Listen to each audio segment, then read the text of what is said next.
Well, hello, everyone. Good afternoon or good morning or evening, depending on where you're joining from. Welcome to our live webcast, Leadership Development Through the Submarine Way, the Lens of Inclusion. Thank you for joining us. My name is Beth Ruffin, and I'm your moderator today. So I'll be providing features of the web event technology, managing the chat, and I'll be presenting our facilitator today. Before we get started, I want to take a moment to acquaint you with a few features of the web event technology. And at any time, if you need to, you can adjust your audio using any computer volume settings. So on the right-hand side of your screen, you'll see a Q&A chat window. There's a large window which holds all of your sent messages. And then there's a smaller text box at the top where you can type in your questions. To send a question, click in the text box and type your name. And when finished, you can click ask. Now, John has mentioned that he'd like this session to be interactive.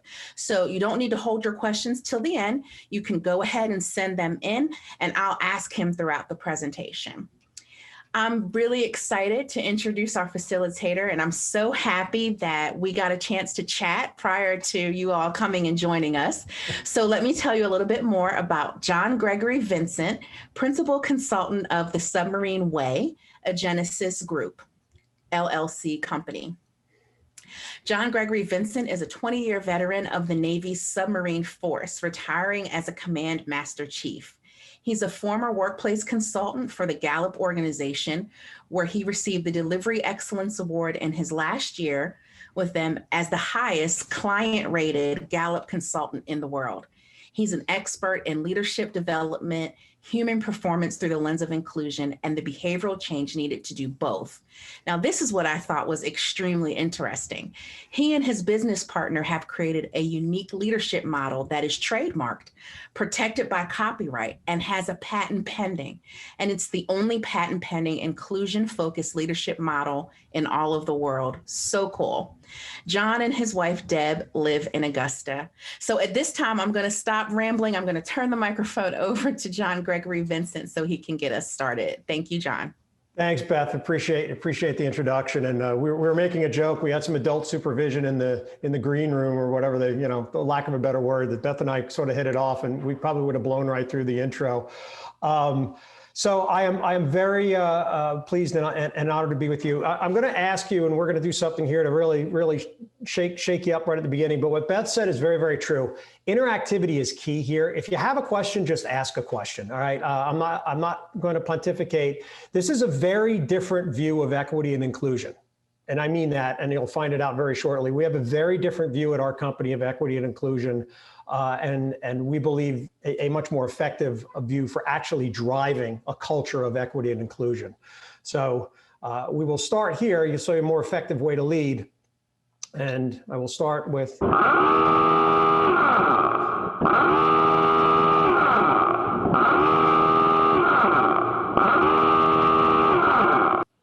So that's a pretty obnoxious sound, but I'm going to go back to that, and you'll see a more effective way to lead. Typically, if we were together or we were doing a live event in a different format, I would ask, what is that? But I'll tell you what that is. That's a diving alarm on a submarine, and it is key. It is sort of the central theme of what equity and inclusion focused on the mission really looks like. Every time a submarine submerges, that's the sound that you hear. Whether it's the first time you've ever heard it, or in my case, I have no idea. I spent almost 15 years on operational submarines, maybe 200, maybe more. You never take it for granted. You're never complacent.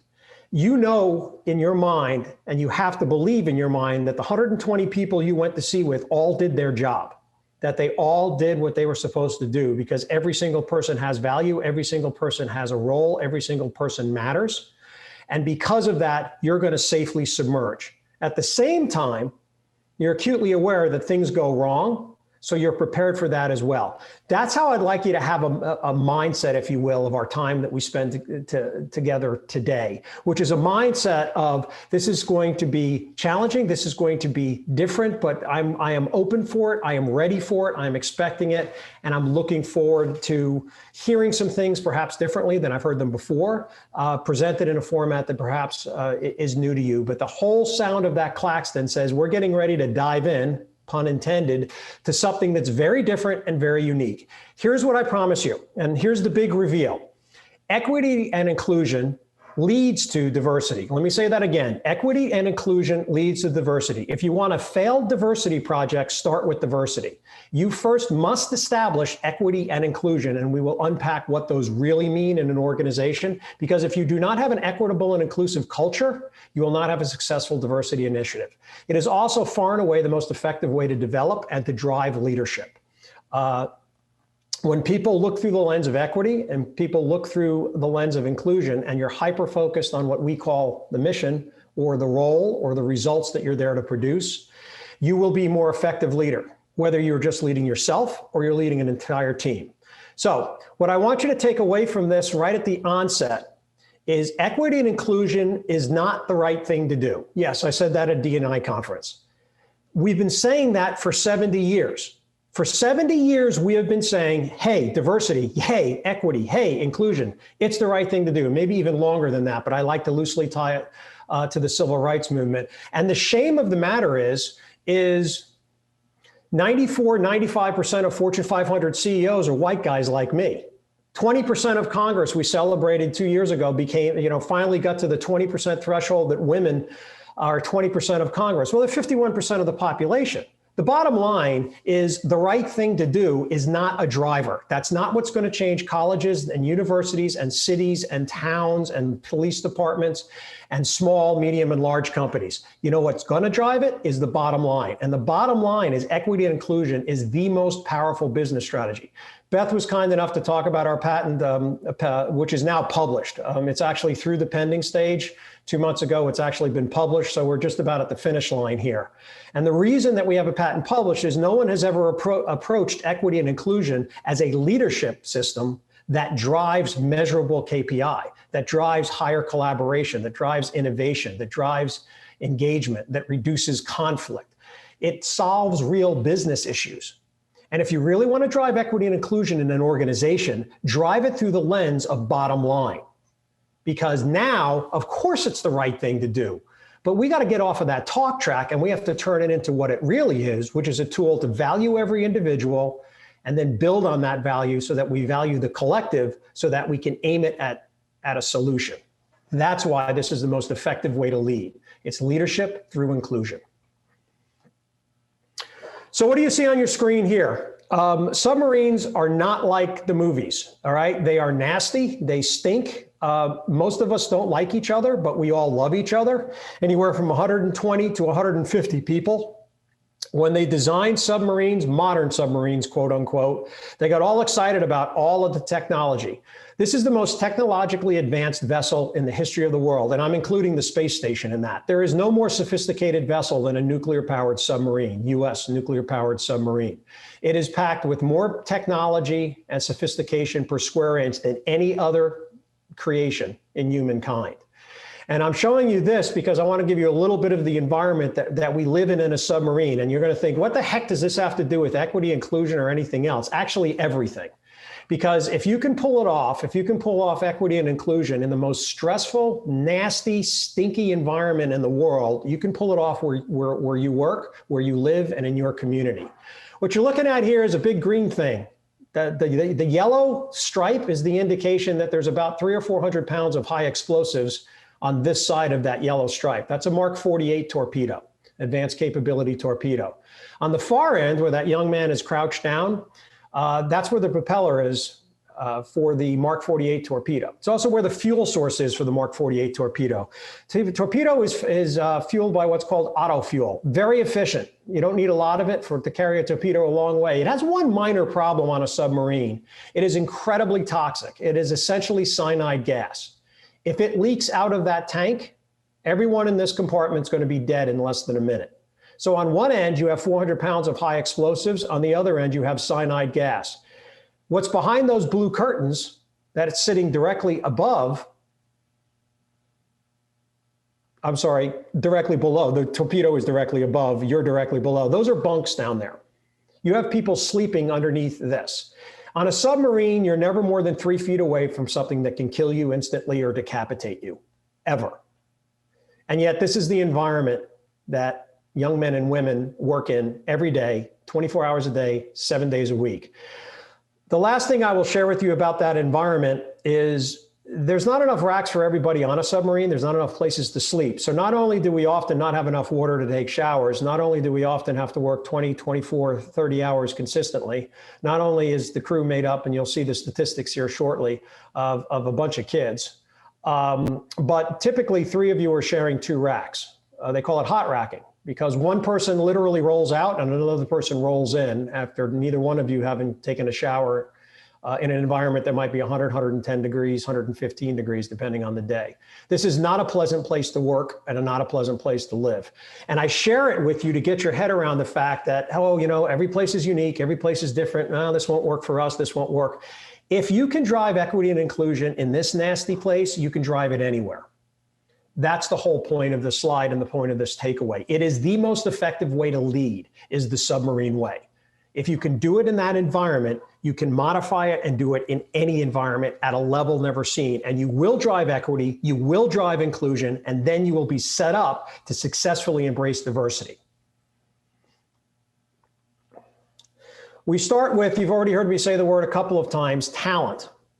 And if Beth, anybody wants to answer that question for me, I will opine a moment or two about talent. But talent is absolutely essential. We hire incorrectly, we promote incorrectly, we do everything incorrectly. We tend to do it off of experience and skills. We tend to say we're looking for somebody to fill this job that has 10 years of experience in, well, what if they've stunk for 10 years? See, we approach things from the wrong point of view. We need to look at everything through the lens of talent. And Beth, does anybody answer the question what talent is? I don't see anything coming in yet. Okay, that's cool. Thanks. Well, I will do the reveal. I'll give you the Gallup definition of talent. You know, this will show my professor side in addition to my crazy submarine side. It is a naturally occurring pattern of thoughts, feelings, or behaviors that can be productively applied. I'll say that again. A naturally occurring pattern of thoughts, feelings, or behaviors that can be productively applied. Put simply, it's what you do naturally well. And talent is key to driving value and driving inclusion and driving higher results. Here's why. We have forever had it wrong. Since we were children, whether you were the child or you have a child, you come home from school and the child has 3 A's and a C. And we don't even acknowledge the A's, and we're scrambling for the number for mathnasium to fix the C, because obviously our child's life's going to be over if they get a C in math in 3rd grade. We have it all wrong. And then we get in the workplace and we have some things we do well, and then we have some other areas that we struggle in. And our annual performance reviews, another complete waste of time, is based on this. We're going to spend 2 minutes on what you do well and 58 minutes on how you can get better at the stuff you're lousy at. It is fundamentally wrong. It's not how we are wired. It's not how you drive the best results. Now, before I go any further, I'm not suggesting that if you're not good at something, you don't have to do it. All of us have to be competent. You have to be safe. You have to be competent in whatever areas your role encompasses. Role is very different than job. Somebody remind me later, maybe Beth or someone else, if I don't tell you the difference between the two. But you have to be competent in all the areas that are encompassed in your role. But typically there's going to be 2 or 3 areas that you're really good because you have talent. And the best investment is to get competent in those other areas and then get great in the areas you're good in. Because we waste all of our time trying to be great in areas that we're not ever going to be great in because we don't have the talent component. Talent is the building block. Talent also has another huge advantage over any other way, whether you're interviewing, whether you're looking for succession planning. Talent is blind. It's blind to sexuality, it's blind to gender, it's blind to race, it's blind to everything. When you can say what talents, what role is going to be needed for this position? What results do they need to produce? And you equate that to talent sets, you're now looking through a nice, blind hiring or promotion process. Talent changes everything. When we do succession planning in an organization, we have to change their mindset to this mindset of not saying, what's Susan great at? But what can Susan be great at based on her talents? This takes time, but talent is foundational to everything. And when you have talent, you have our definition of equity. People interchangeably use this, and it drives me nuts. Equality and equity, equality and equity. Again, to stay on my kind of a little bit balancing act here, I understand the conference I'm in. Equality is no good. Equality sounds nice, but the problem is it's called DNA. Every single person is completely unique. Beth has gifts and talents that I don't possess.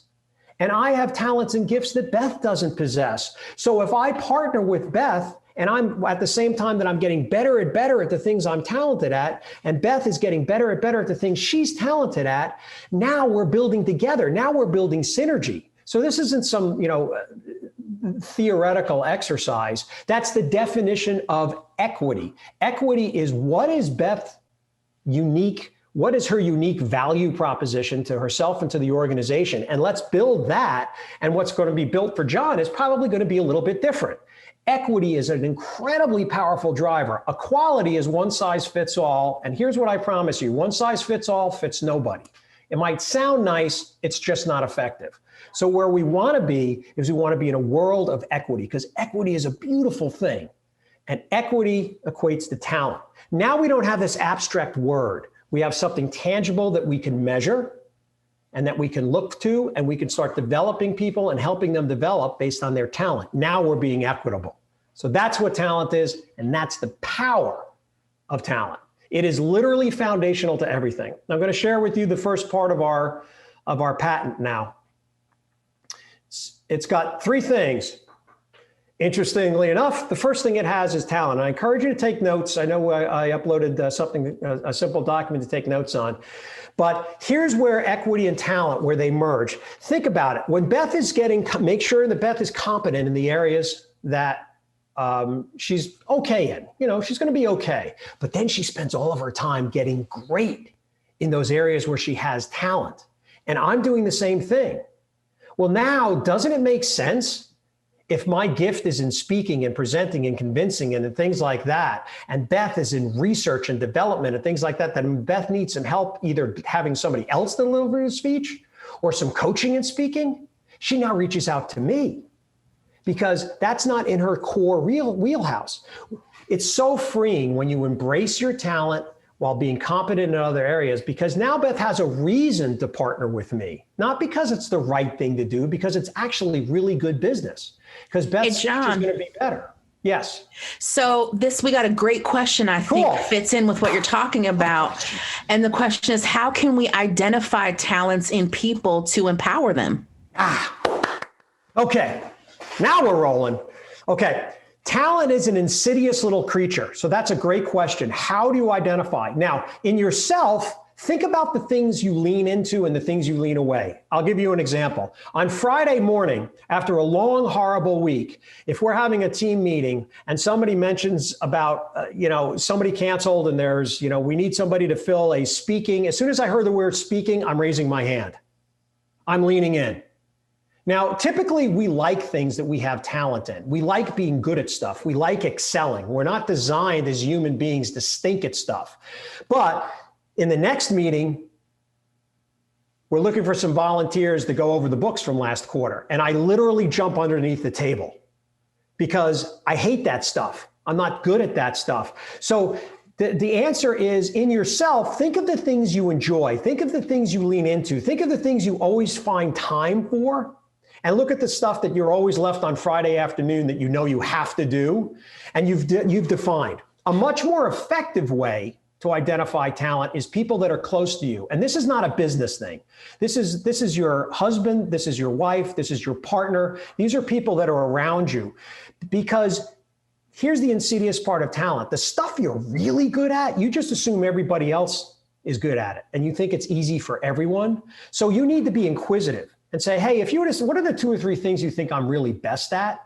So there's 2 ways to do it. Be much more conscious of when you're leaning in, going, hey, I'd like to work on that. Be much more conscious of the stuff you take on Monday morning and the stuff you leave until you just can't wait any longer, and be conscious of the stuff you dive under the table for. That's an indication of talent and no talent, and or little talent. We all have varying degrees of talent. But even more powerful is another way to partner, which is to ask people that know you well. What do you do really well? What areas do you really excel in? Where are you blown away if there's any area when I walk in the room and I just point to something and I think it's obvious and you don't? So those are the two ways you can do it. Be more conscious of when you're leaning in, and also ask those around you what they think. I hope that answers a question. That is a super question and super important that you understand how to start identifying talent. So thank you for that question. And thank you. We do have a follow-up, which it may be that you're getting ready to discuss this, but the question says, how do you overcome bias that occurs in those evaluating talent? Okay. Another super question. Bias is real. Bias is absolutely, every single human being on earth has bias. Therefore, you will have bias in evaluating talent if you're only evaluating the talents that you think. In other words, if you think it's very important to be a compassionate leader, if you think it's very important to really be buttoned up in detail and you look for that, then your bias gets in the way.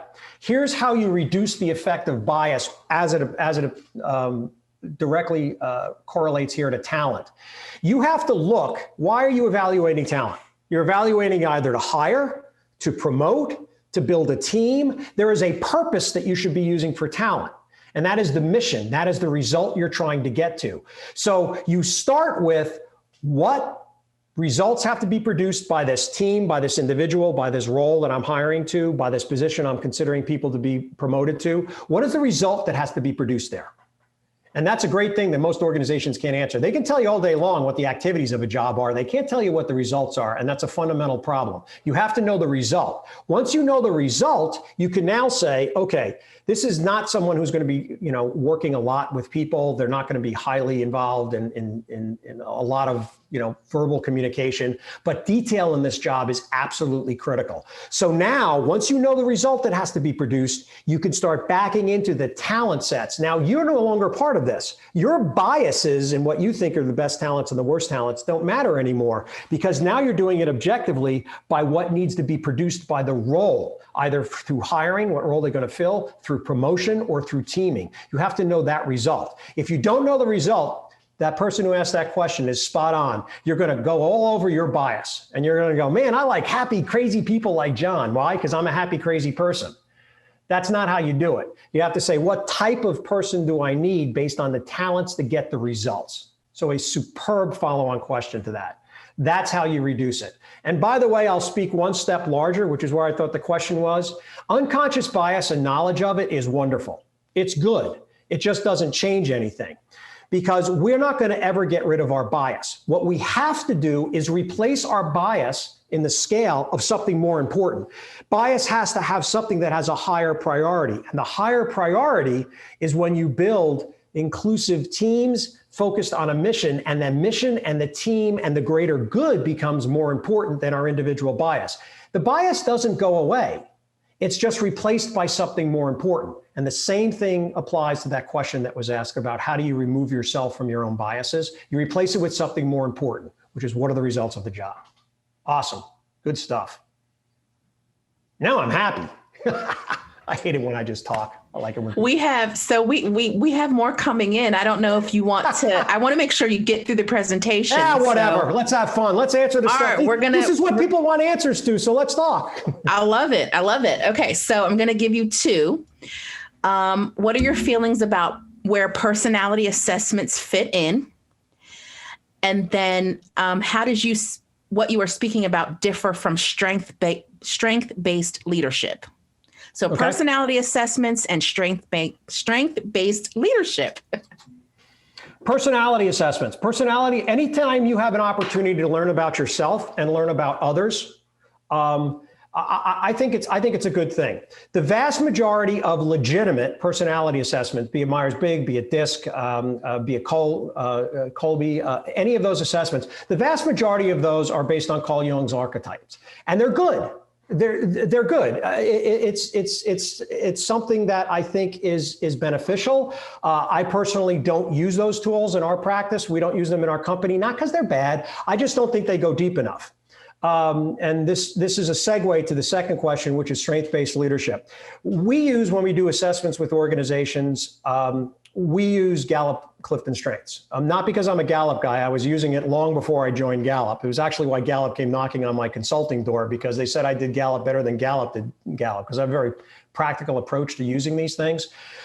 Here's why I love Clifton Strengths. If you actually understand, it's called your Insight Guide. If you've ever taken it, go to your Insight Guide. That's the key.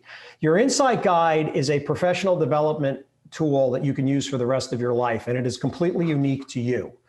What I mean by unique to you, when you look at most assessments, you basically have a variety of about 16 choices, 16, which is good. It's better than nothing. When you look at the Clifton Strengths assessment, the likelihood you get basically 5 themes that sort of rank your top talents. I'm being very overly simplistic here so we can keep moving along. The odds of 2 people having the same top 5 talents, there's 34 talents, is 1 in 250,000. The odds of you having those talents in the same order is 1 in 33.4 million. When you get an Insight Guide report, it is completely unique to you, and you can use it as a professional development tool for you and to be more inclusive, to be more independent and collaborative. What is the difference between what we teach, what we practice, what we consult on and coach, and strength-based leadership? Strength-based leadership doesn't go far enough. It stops at talent. Great, we know my talent, I know your talent, I know Beth's talent. Nothing to see here. Let's post our top 5 in a corner on a block. Let's put it in our signature line. We're all strength-based leaders. No, you're not, because you don't know what to do with it. That's only step 1. Step 2 is, once I know my talent, once I know Beth's talent, once I know Susan's talents, once I know Joe's talents, now I can be interdependent and I can be collaborative with those other people. See, strength-based leadership doesn't go anywhere. It just stays at strength-based. Once I know people's strengths and I'll know them better. Well, again, that's fine, but so what? How do you turn that into an engine? So strength-based leadership doesn't go far enough. You have to be inclusion-focused, which you can be when we're all working in our areas of excellence while being competent in the other areas. And then you get to that last area, which is mission-oriented. You can be talent-based, you can be inclusion-focused, but if you don't know where you're going, you're in trouble. And by the way, only 40% of people strongly agree with this statement. I know what's expected of me at work. 40%.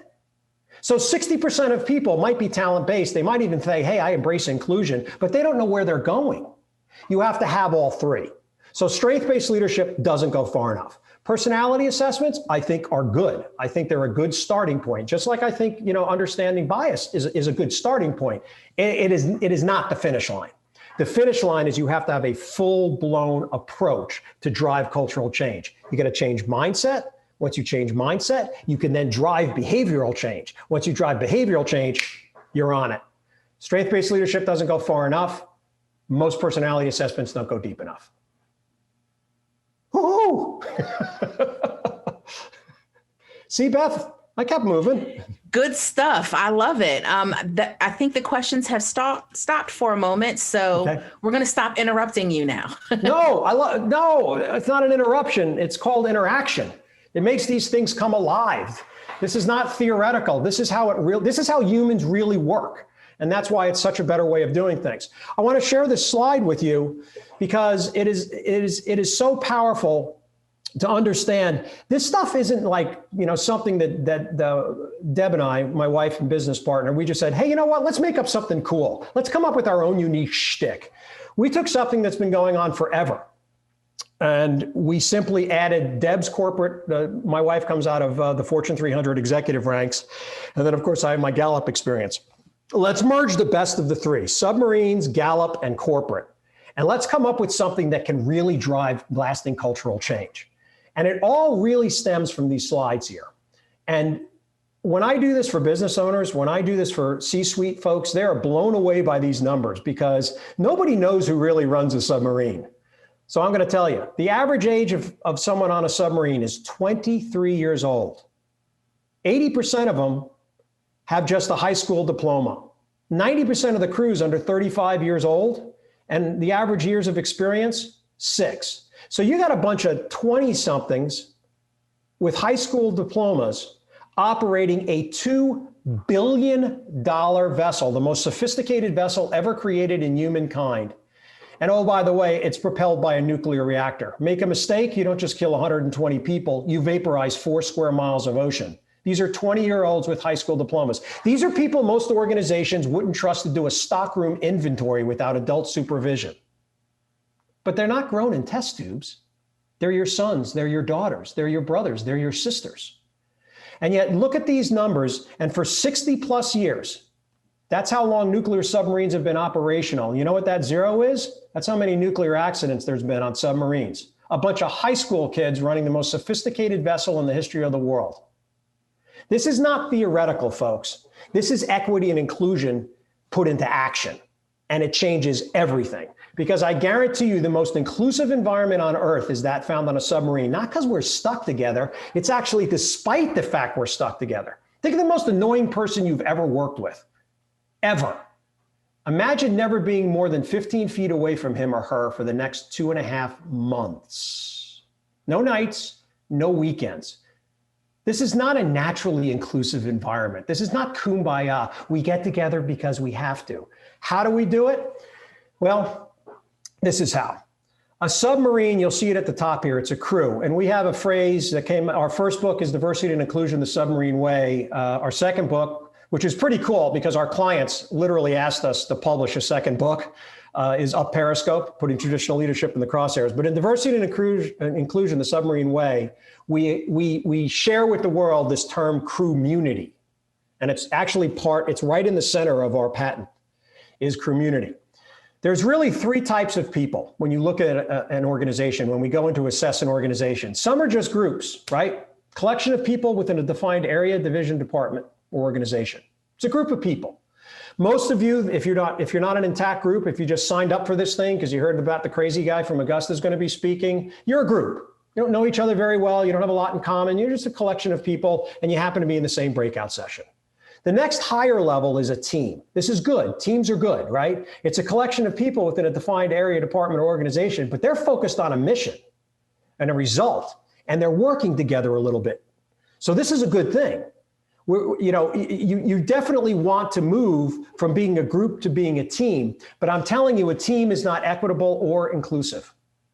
And it's certainly not focused deeply enough on the results. It's not focused deeply enough on the mission.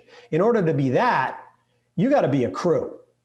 Now look at this. A crew is a collection of people leveraged according to their talents, right? Within that division, department, or organization. They're hyper-focused on mission. They're hyper-focused on the results, not activities, results.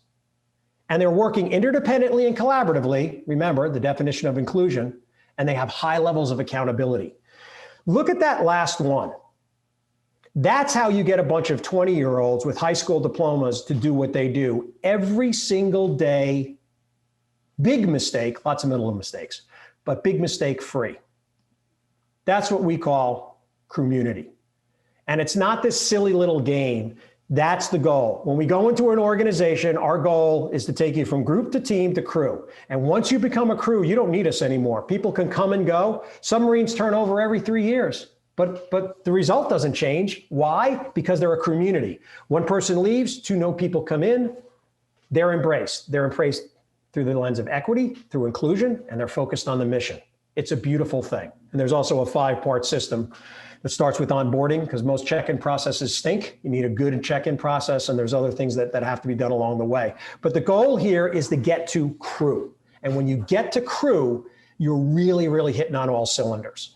This is not easy. This is not something you do in a weekend workshop. This takes months and months and months of focus and work. But here's what I promise you. Nothing will drive equity and inclusion. And once you have an equitable, inclusive environment, diversity comes because people want to be part of that environment. They don't feel like they're the odd person out. They don't feel like they got hired maybe because they look or sound a little bit differently. They got hired because of their talents. They got hired because they're needed. And they get to contribute and they get to be valued. And that is the grand slam. So I'm going to shut up, take a breath here for a moment, Beth. And I'm assuming you don't mind interrupting me, so there may not be questions, but I'm going to pause to make sure because this is some pretty heavy stuff we just went through, and I want to make sure people are good with it. Absolutely. We don't have any extra questions. Okay. However, I did want to remind you of the question of what's the difference between a role and a job? Thank you. See, I told you I'd forget. I gotcha. Beth is my new best friend. Okay, here's what we do. Most people come and they have a job. We even call them job descriptions, right? And it's a list of activities. And of course we need to do things. Of course activities have a place, but it's not a starting place. Remember that brilliant question earlier about, hey, what about your own bias when you look at talent? Well, the way to minimize it, never eliminate. Anybody who tells you they're going to eliminate conflict, run in the other direction. Anytime anybody's going to tells you that they guarantee that it's going to be 100% equitable, inclusive, diverse environment, and there's not going to be any issues, run the other way, because they don't understand human behavior. But this is how you get to the best results. Activities are the very last stage. The first stage is what needs to be done team-wise, organization-wise, what results need to be produced. Then you break down to a smaller unit and you get to the person and you say, all right, John Vincent, we're hiring you for this position. This is your role. And as soon as you hear the word role, change your mind. I'm now not talking about activity. I'm talking about what results do I need to produce individually and collectively. What are my responsibilities? What am I being held accountable for? What are the expectations? Remember, only 40% of people strongly agree that they know what's expected of them at work. That's a classic example of an activity-driven work environment. Activity-driven work environments were fine in the Industrial Revolution, right? Shut up and hit this hammer. Shut up and do this. Shut up and do that. And they don't work anymore. The workplace is too agile. It is just way too agile. And for you to have resilience, you have to be focused on a mission. Because if you know the result you're there to produce, if you know what your role is, now you can pivot. Now Beth can say, you know what? I only have enough time to get 2 things done. I don't have to go running for a supervisor. I know my role, how it fits into the bigger piece, and I know what results I'm there to produce. And I can go, look, if I only have time to do one, I'm going to do that. Role changes everything. When people have a role mindset, they know why they're there and what result they're there to produce. Don't you find it fascinating? I do. Right now, a lot of remote work going on, a lot of other things going on because of COVID. But let's talk about the 2019. Isn't it amazing that the workday starts at 8:30 in the morning? And that if you're there at 8:35 in the morning, you're late, even though you don't have a meeting, you don't have a client waiting for you, you don't have a phone message waiting for you. So why are you late at 8:35 in the morning? And isn't it amazing that you can walk into Michael's Deli at 11 a.m. and walk up and get a sandwich, but at 11:45, the line's out the door? Because we all know the only time any human being can eat is from noon till 1 o'clock. You see, and most amazingly, isn't it fascinating that at 4:59, 99.9% of people finish their work? You see, that's all classic signs of an activity environment. And an activity environment is a failed model that's about 70 years out of pace. You need people, if you want them to be not just valued, but actually innovative. One of the things we solve for, how do we solve for innovation? It is amazing what happens when somebody doesn't need to knock on a supervisor's door and go, hey, we're out of copy of paper. Where do we get more copy of paper? They don't try to solve the problem. They go to the supervisor, because the supervisor, of course, is the only person in the world who could possibly know where the copy paper is. You know, I'm hitting a nerve with some of you folks. It's because that's an activity mindset. It's very dangerous. So job, yes, we have to do activities. Of course we do, just like we have to be competent in all the areas of our role. But a role mindset, that's where you start tapping into value, talent, equity. That's where you start driving inclusion, interdependent collaboration, is by being focused on that mission or that result. So thank you for the reminder, Beth, because I definitely would have forgotten. Sure. And we do have some questions regarding the crew. Love crew questions. Here we go. Let's go. Come on. First one, how long do you need to develop from a group to a crew? Yeah. Multiple factors. I will tell you that our firm specifically, contrary to most people's belief, we don't do reclamation projects. Not that we don't welcome them. Most of the people that engage with us, whether universities or police departments or small or large companies, most of them are doing they're doing fine, but they want to go next level. So very rarely do we walk into a group, meaning an entire organization that's a group. Most of them are teams, but let's assume we start at group. If we can work with them on an ongoing basis, you're going to start seeing a transition from a group to a team probably within about 3 months. That team will start to form and norm and storm and start actually really working like a team and start to push and challenge each other and start tiptoeing around crew within about 6 to 9 months, and then all the way to crew where they're functional, where they don't need anybody else and they understand it, about a year. Now that's for a single group, let's say 30 to 40 people. I would say that if you started at a group level, like, hi, I'm John, and I've never met you, I don't know what my job is, and I want to go to a highly functioning, interdependent, collaborative, mission-focused, value equity organization. You're talking about a year for that unit, and then it's going to spread. Now, I'm not saying you do one unit and you get a year, and then you got to do another year. But after about 3, 4, 5 months, you start cascading. But typically, that journey is going to take about a year. We're talking about fundamentally rewiring, folks. And we shortcut this. We don't do enough reinforcement. We don't do enough pre-work. We don't do enough dedication. We literally will not work with an organization that doesn't have a long-term commitment to this. Not because we want to sit in your office for 5 years. In fact, we want to put ourselves out of a job, but we're talking some fundamental mindset to get to a new behavior. So I would say at a minimum, if you're a pretty solid team, it's going to take 3 to 6 months to get the crew. If you're a group, it's going to take closer to a year. Great. And you kind of started to answer this question, but how can we influence our companies to have that crew mentality when assembling the team? Awesome. You know what? I have an MBA, but what I have a PhD in is managing up. Okay. A little secret. I see Nikon here. She knows me a little better than most people. Excuse me. See, I'm moving around so much, I'm actually knocking stuff off. So just pretend I'm still here, because I just ripped out something pretty important, but I'm still here. I don't really like being supervised. I don't really like adult supervision. God bless Deb, who's my boss, and my wife, and she does a good job of it. And I am actually answering the question. The best way to do this is you do what you can.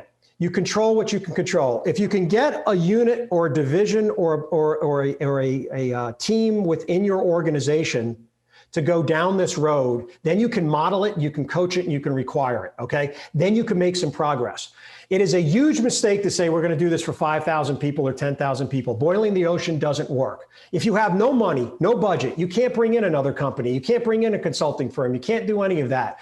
Here's what you can do. You can model your behavior. You can say, what are my talents? Ask other people what they think your talents are. You don't have to take a Clifton Strengths. Is it helpful? Sure it is, but it's not required. And you start modeling, hey, I'm going to get competent in the other areas, and I'm going to focus more on my talents. And I'm going to focus on Nika's talents, and I'm going to focus on Beth's talents, and I'm going to focus on Deb's talents. And then collectively, we're going to start doing this synergy thing. Here's what I promise you, and this is where my PhD in managing up. When I started doing this stuff, it was sort of being done on submarines pretty effectively, but I kind of ramped it up because I'm kind of nutty and said, what are the possibilities if I literally threw pay grade and rank? If I completely dismiss military rank, which is not something that's very popular in the military, what results could I produce? And I just put the right people in the right seats on the bus, to steal from Jim Collins. And you know what happened? I went from middle of the road retention when I took over a division to the highest retention in the squadron. Retention's a huge thing on submarines because people don't stick around very long. And people went, what's he doing to keep people?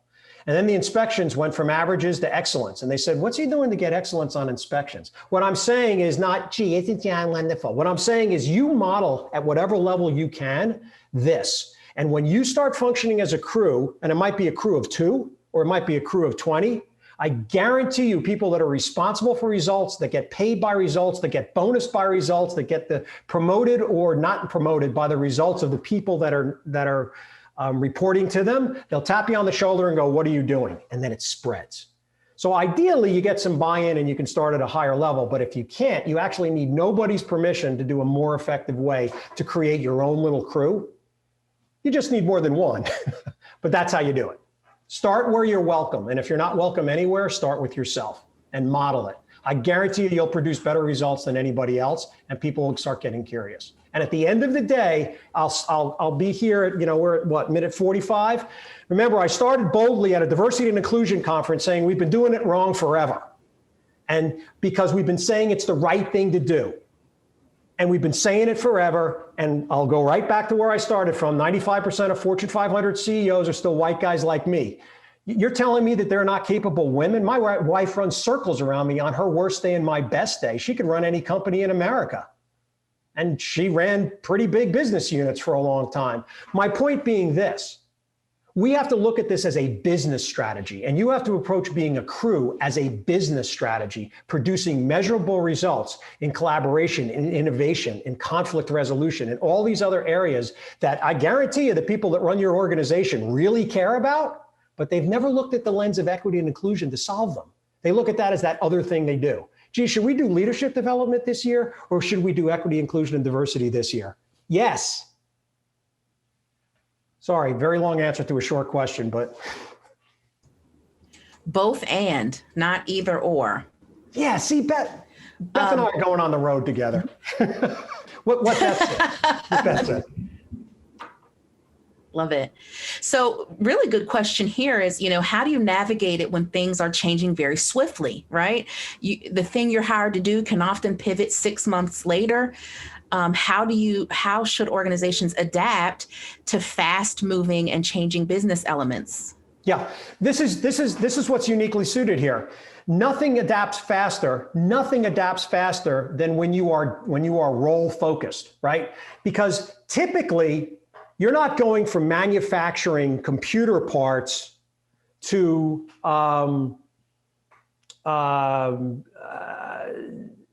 help me out here. Give me something. What's the opposite of manufacturing computer parts? You're now going to be selling cars. You're no longer manufacturing computer parts. Now that's not usually what happens. You need to be agile and you need to be resilient, but the agility is usually a bunch of micro changes that we don't do anything about until they become a big, horrible change. The reason we don't do anything about it is our cheese is being moved. Why? Because we're activity focused. I always do this, and then I do this, and then I do this. Well, now step 3 has changed. And we don't know what to do with that because we don't use lowest accountable level. See, when you're role focused, when you're really valued for bringing your talent, and then you're interdependent in others, it's okay for you to raise your hand and go, hey, I'm a little confused here. And now we come together. The most agile, resilient companies that can handle change at massive scale are companies that embrace this. I guarantee you, I can't count the times on a submarine. And keep in mind here, I got 20-year-olds with high school educations running this thing.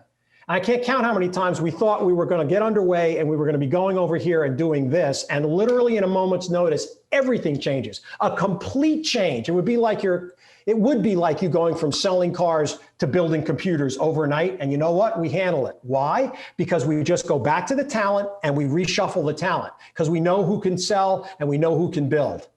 So when you're talent focused, you can be so much more agile and resilient. It is the best model for these times. Period, hands down, is a crew model where you are talent-based, inclusion-focused, and mission-oriented.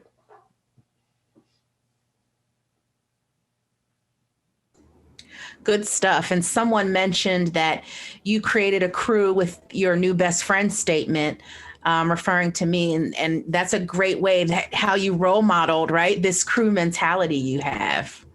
Yeah, the value statement of our company is all of us are better than one of us. It's not a bumper sticker, right? We will work with anyone. We will collaborate with anyone. We welcome going, wow, that's really cool. We never thought about that. We had a conversation with a gentleman literally about an hour before this conference who has been a chief human resource officer at 4 different Fortune 50 companies. And he's not hiring us. We're just exchanging ideas because he does some wonderful work in the nonprofit world. And with his level of seniority, he's got lots of ways to infuse and make a difference. If you partner with people openly and honestly, I'm not making a joke about Beth. We literally, if not for that guy who was keeping up 5 minutes, 3 minutes, that person was really important. So that person played a key role as well, by the way, because I'm pretty sure Beth and I might have blown through the whole opening here because we kind of clicked. So I'm curious about Beth. I want to learn more about Beth, not because it's a good shtick, not because, it fits in my workshop today, because I'm always open to meeting and collaborating because everyone knows something. I know about this much. Think how big the universe is. How ignorant, how egotistical would I be if I'm like, yep, I got it figured out. So yes, you role model it and you're constantly looking to learn and you're constantly looking to partner and you're constantly looking for next level. And then pretty soon people kind of go, wow, that's pretty interesting. Can you help us do it over here? So yeah, thanks for noticing that. Awesome. So 2 follow-up questions, and I know we have, well, let me ask you this. I know we have 10 minutes left. I want to make sure that you've gotten through. Okay. All right. Great. Because people are really excited and interested, to engage with you. So follow-up comment to how you made me part of the crew is, you do it without thinking. How do we evaluate and react this quickly? Practice. Yeah, this is practice. Folks, I've been doing this. I mean, I started to experiment. I don't know. Can I talk about age? I started experimenting with this in the 80s, okay? Because I've just been fascinated by the human condition. I got it from my mother, who's now 97 years old and still much brighter, much sharper, and much more intuitive than I ever was. But she was always fascinated with the difference in people, and I got that from her. So I started experimenting with this. Why are we so wrapped up in rank and this and that and seniority and who's got the experience? Why don't we just pay attention to people's gifts? So I've been practicing this for my entire life. So I very quickly can notice, I've never met anybody, literally, that I've gone, they've got no value. Now that doesn't mean that they have a seat on the bus. They may not have a value, that is necessary. But the way you get there is be open to it. Be selfless. Stop talking about how great you are and start looking around and go, holy cow, did you just see what she did? My God, I got to get to know her because I could never deliver that. And I do that all the time. I'll go to a speech and I'll hear somebody speak or I'll be on a Zoom call and whatever, the topic was interesting, but the way they pivoted and answered a couple of questions, I'm like, man, I need 10 minutes of their time. Because that's so much better than I could do. So you're open to learning from everyone. And then you start modeling that, not because, I need to model this. It just becomes kind of second nature. But this is a process. This is not something that's going to happen in your world, in your culture. Anybody who tells you they can do a transformation of this level in a couple of months, again, remember my runaway comment? Run away. This requires literally weekly touch points from whoever you're working with and daily touch points internally. Because we're talking about fundamentally changing the way we have been wired as human beings, which is completely screwed up. So that's how you do it. It's just practice, and then you get pretty good and you get intuitive at it. So how about when people are resistant to change or people's tendency to be stagnant?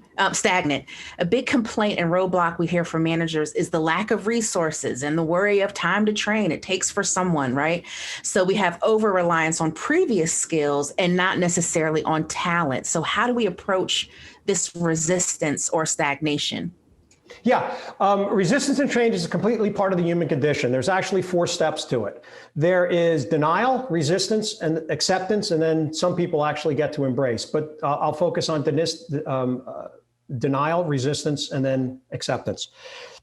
All of us, any change is scary. We would rather have a knee that hurts us than a minor surgical procedure that'll fix the knee and no more pain, but we might get a little residual pain in our back. Most people will say, I'll just stay with my knee.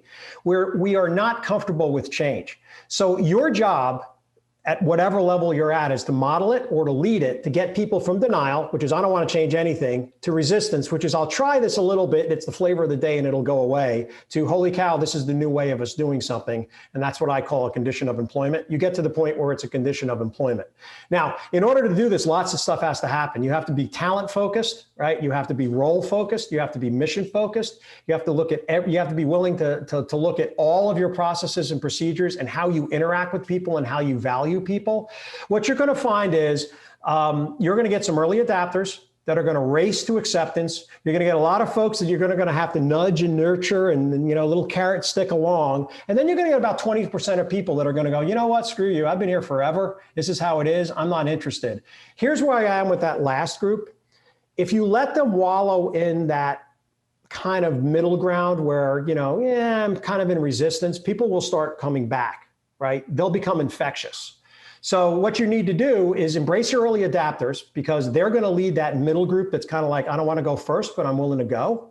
And then pretty soon you'll get to 70, 80%. Pretty soon, by the way, 6, 9, 12 months. That's what I mean by pretty soon. And in that time, you're going to identify those 20% of people that just are like, screw this. I don't need this stuff. They got to go. Let me say that again. They got to go.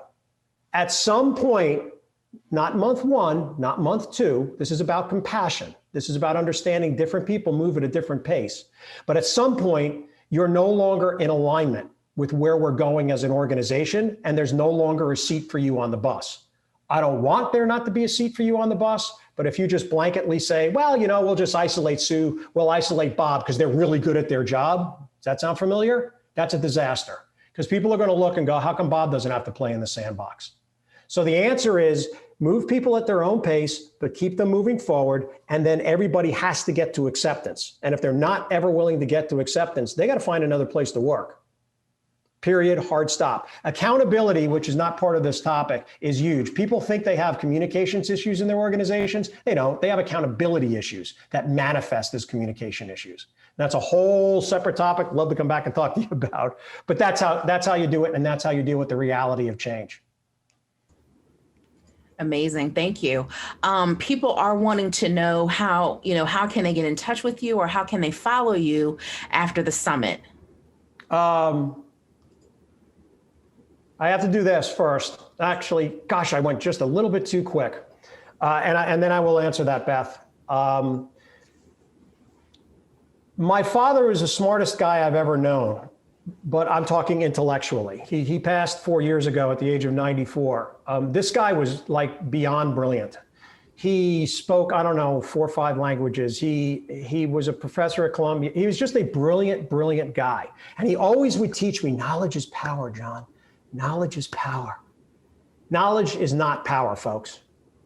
If you take 2 or 3 things you heard from this today, just 2 or 3 things, and you apply it, you become a change person. You become a change agent. You start modeling the behavior you want to see in others. You don't have to pay for it. You don't have to go to another workshop for it. You don't have to hire anybody for it. You got to take these nuggets and say, I am going to commit myself to doing it. If you don't apply it, this is a waste of your time. Knowledge has to be applied. And if you apply knowledge, it changes everything. Never, never, never underestimate the power of the individual. I guarantee you that that person who washed dishes and cleaned toilets on a submarine had every bit as much value as the commanding officer. Not a shtick, fact. Because if that person didn't wash those dishes properly and didn't sanitize them properly, everybody gets sick and we can't complete our mission. So you have to take that knowledge, you have to apply it and get all this garbage out of your head that I'm not senior enough, or I don't control the budget, or you go to war and you do what you need to do to be the example. That's out. So there you go. That's the website, submarineway.com. That's my direct email. This is some of the stuff we solve. I am the easiest person to find, as well as my wife, Deb Cake Fortin. We literally are the first 2 or 3 pages of Google. We have about 10,000 people in our network on LinkedIn. You can easily just type in John Gregory Vincent, type in Deb Cake Fortin, and please attach us. Come aboard the submarine. We have a LinkedIn company page. We have a Facebook company page. We have a YouTube channel. We have a Vimeo channel. We have a podcast, all branded The Submarine Way. But I would personally like to talk to you. I don't know who you are. I don't really like that part of this. I'd like to be able to see people and go, hey, Joan, hey, Bobby, my new best friends. I got Beth, which is awesome, but I don't know the rest of you. So shoot me an email. Beth, how does this, they can have my phone number if they want it. I'll give them my cell. Yeah, if you're comfortable sending that out, I'm giving that out. Absolutely. Well, you know who's in here. We got any nut jobs? I mean, are there really whack jobs here? I mean, should I be scared or? No, everyone is really interested and has enjoyed this session very much. Okay. It is area code 843-468-0470. 843-468-0470. And here's my promise to you. If you want to go down this road, I'll walk with you. You don't have a budget, I'll still walk with you. You want to do it as an individual, I'll still walk with you. I'm a big believer in my, the good Lord will make sure that Deb and I have a roof over our head and food in the refrigerator. We like to get paid too, but if you're interested, I'm interested in helping. And that'll be my close unless there's other questions. Thank you so much. In just the last minute we have left, Okay. John would like to thank you on behalf of the Greenville Chamber's 4th Annual DEI Summit and presenting sponsor Michelin North America. John, thank you for your participation. Audience, thank you for your engagement and participation in the event. John, I foresee that you're going to have some people reaching out to you as early as today. I may be one of them.